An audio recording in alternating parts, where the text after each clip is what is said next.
আমরা গত কয়েক বছর ধরে, এক দশকের বেশি সময় ধরে আমরা খুলনা জেলা এবং বাগেরহাট, সাতক্ষীরা, নড়াইল, যশোর এই কয়টা জেলার ভিতরে আমরা পরিবেশ, প্রকৃতি এবং জীববৈচিত্র্য নিয়ে মাঠ পর্যায়ে বিল অঞ্চলে গবেষণা করে যেটা পেলাম, তথ্য সংগ্রহ করে যে কোন কোন প্রজাতির মাছ বিলুপ্ত হয়ে যাচ্ছে এবং কোন কোন প্রজাতির মাছ বিলুপ্তির তালিকায় রয়েছে, সেই প্রজাতিগুলো আপনার এর বিলুপ্ত হওয়ার অন্যতম একটি কারণ হচ্ছে কি এই চায়না দুয়ারি জাল। যেগুলো দেখছেন যে এই চায়না দুয়ারি জাল, এগুলো যদি আপনার একবার এর ভিতরে যদি বিভিন্ন জলজ প্রাণী প্রবেশ করে, যেমন আমাদের কৃষির জন্য সব থেকে উপকারী যদি বলেন যে সাপ, যে ইঁদুর দমনে কাজ করে, সেই ইঁদুর সাপগুলো যদি প্রবেশ করে, এর থেকে আর বেরিয়ে যাওয়ার কোনো সুযোগ নেই। সুতরাং ওদের তো অক্সিজেন নিতে আবার উপরে ওঠা লাগে। ওরা মাছের জন্য এই জালের ভিতরে প্রবেশ করে, তো ভিতরে প্রবেশ করলে ওরা আর অক্সিজেনের জন্য বের হতে পারে না,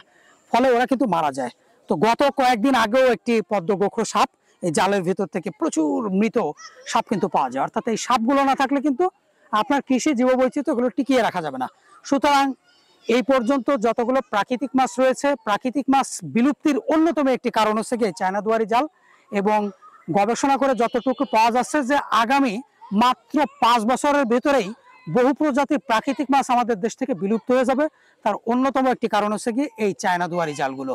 এবং এই চায়না দুয়ারি জালগুলো দিনকে দিন এর আপডেট ভার্সন বের হচ্ছে। অর্থাৎ এত বড় বিশাল চায়না দুয়ারি জাল আমি আমার জীবনে দেখিনি। আমি এতগুলো হাট বাজারে গেছি, অর্থাৎ এত বড় চায়না দুয়ারি জাল আমি আমার জীবনে দেখিনি। আমরা মাঠ পর্যায়ে তথ্য গবেষণা করে দেখলাম এই চায়না দুয়ারি জালগুলো অনেকটা বাজারে প্রকাশ্যে বিক্রি হচ্ছে। এবং মৎস্য অধিদপ্তর এবং আমাদের যারা রয়েছে পুলিশ প্রশাসন বলেন, এরা আসলে এক পর্যায়ে বলা যায় ঘোড়ার ঘাস কাটতেছে।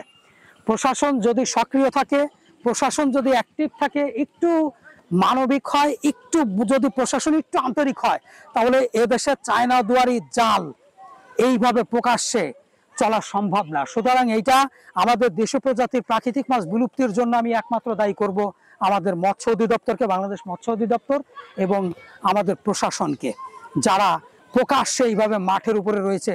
এই দায়িত্বটা আসলে পুলিশের উপর দিয়ে দেওয়া উচিত। দেখার সঙ্গে সঙ্গে এগুলো চিজ করবে। আইনের যে দুর্বলতা, ফাঁক ফোকরগুলো দেখেন, এর মধ্যে একটা ফড়িং, একটা আকাশে উড়ার যে ঘাস ফড়িংগুলো, সেগুলো এর মধ্যে আটকে পড়েছে, ওর বেরিয়ে যাওয়ার কোনো সুযোগ নেই।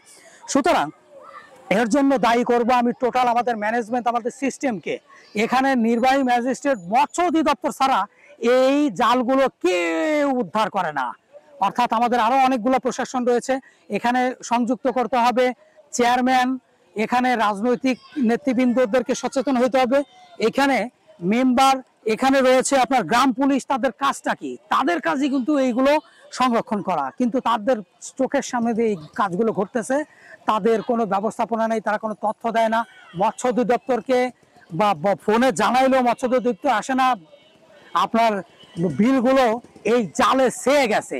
সুতরাং আগামী 5 বছরের মধ্যে প্রাকৃতিক মাছ বিলুপ্ত হয়ে যাবে একমাত্র আমাদের দেশের এই যে আমাদের কি বলবো আর কি অথর্ব যে মৎস্য অধিদপ্তর আছে, অথর্ব প্রশাসন আছে, এই যে দ্বৈত ভিত্তিক ম্যানেজমেন্টের মাধ্যমে কিন্তু তারা এগুলো একটা সিস্টেমের ভিতরে এনে এগুলো কিন্তু ধ্বংস করতে পারে।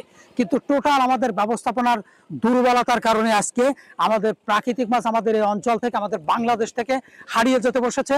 এবং এর জন্য আগামীতে চরম মূল্য দিতে হবে আমাদের এই যে দ্বারা দায়িত্ব রয়েছে মৎস্য অধিদপ্তর এবং আমাদের যে প্রশাসন রয়েছে, প্রশাসনকে। সুতরাং আমি এই কথাগুলো আমি রেকর্ড করে রেখে দিয়ে গেলাম। ফেসবুকে এটা আপলোড হবে, ইউটিউবে আপলোড হবে। পরবর্তীতে এক সময় এই কথাগুলো আমরা আমাদের এদের বিরুদ্ধে আমরা আবার ব্যবহার করব, যখন এদেশ থেকে প্রাকৃতিক মাছ টোটালি বিলুপ্ত হয়ে যাবে। ধন্যবাদ।